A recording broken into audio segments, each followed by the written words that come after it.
Bonjour et bienvenue dans votre magazine dionysien. Cette semaine, présentation d'une activité périscolaire originale, puis il sera question du plan communal de sauvegarde, et pour finir, zoom sur la nuit du roller spéciale Halloween. Sans oublier, en fin d'émission, votre agenda.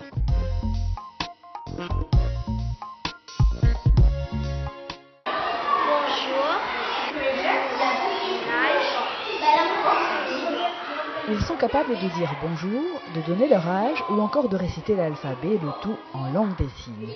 Une nouvelle compétence acquise lors de la pause méridienne. Une pause durant laquelle ils retrouvent Marie-Brigitte, leur animatrice du temps périscolaire. C'est elle qui enseigne la langue des signes aux enfants de l'école Raymond Mondon. C'est la deuxième année que l'atelier est proposé aux petits Dionysiens et le succès est au rendez-vous. Les enfants sont très réceptifs et très visuels, donc dès qu'on apprend quelque chose, ils captent tout de suite. Donc au fait, je dis c'est une bonne opportunité pour eux et on va continuer. Mais je leur ai demandé c'est continuer, mais ils veulent encore. J'ai tellement de demandes, et tous les enfants en demandent. Durant presque une heure, Marie-Brigitte alterne entre notions de base et chants en langue des signes, par exemple. Ainsi, les enfants acquièrent de manière ludique un nouveau mode de communication qui les aidera à communiquer avec d'autres enfants sourds ou malentendants. La langue des signes n'a pas besoin de bouger ses mains. Comme moi, on fait comme ça, pas besoin de faire comme ça. J'aime bien faire la langue du signe. Parce que quand on trouve des gens qui veulent nous parler, on parle en langue du signe, ceux qui ne parlent pas. Avec Marie-Brigitte, c'est chouette et c'est amusant aussi. La langue des signes fait partie de la thématique des langues du projet éducatif global, aux côtés de l'anglais, du mandarin ou encore du tamoul. Les activités du temps périscolaire sont regroupées en 6 thématiques comme le sport, les sciences ou encore la culture. L'offre de la ville, c'est environ 200 ateliers d'initiation à travers une trentaine d'activités différentes. C'est plus de 11 000 marmailles qui sont inscrits dans les écoles élémentaires et primaires et qui peuvent bénéficier de ces activités gratuites en s'inscrivant auprès de la secrétaire scolaire de leur école. Pour permettre aux parents de mieux connaître les ateliers proposés dans l'école de leur enfant, des portes ouvertes ont lieu toute cette semaine.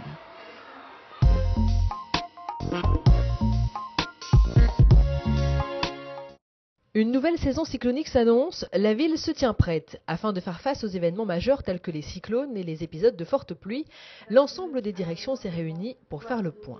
Dans le cadre du plan communal de sauvegarde, la ville doit assurer l'hébergement des familles sinistrées et un soutien logistique pour le dégagement des voies d'accès au secours. Alors, le centre d'hébergement, c'est le CCS qui va l'animer et qui va effectivement le tenir.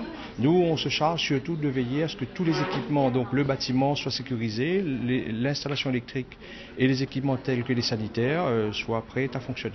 Les centres d'hébergement sont au nombre de 2, les principales.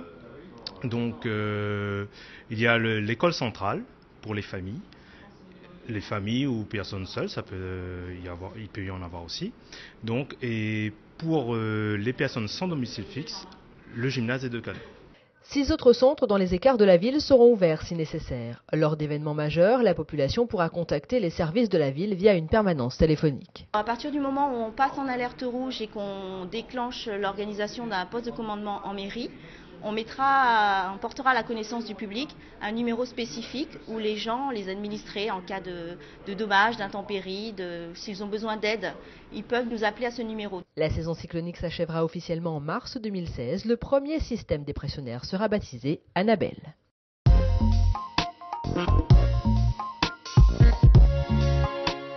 Il n'y a qu'à voir l'affluence pour comprendre que la nuit du roller, de la trottinette et du vélo est devenue l'un des événements incontournables du chef-lieu. Et lorsqu'elle arbore les couleurs d'Halloween, c'est carton plein. Partout, petits monstres et grands zombies déambulent. Ici, on vient en famille pour passer un bon moment. Pour s'amuser, pour passer du bon temps en famille. À chaque fois qu'il y a la nuit du roller, de la trottinette, on les emmène. Souvent, on vient et amène les enfants, on joue avec. La pratique de sport à roulettes ou à roues est encouragée sur Saint-Denis avec ce type de manifestation. Mais elle l'est également grâce aux équipements mis en place par la ville.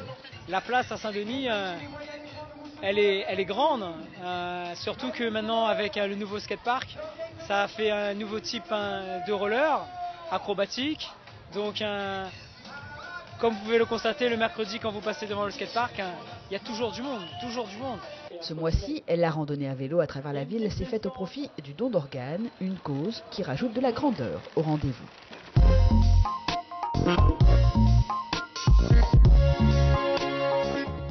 Ce samedi 7 novembre, la fête de la lumière illuminera le bar Achois. De nombreuses animations vous attendent pour ce Deepavali dès 19h. À cette occasion, votre marché de nuit prendra lui aussi les couleurs de cette fête indienne, toujours sur le bar Achois.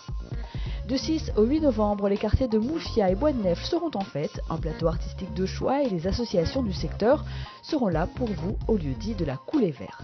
Dionysité, c'est terminé pour aujourd'hui. À la semaine prochaine.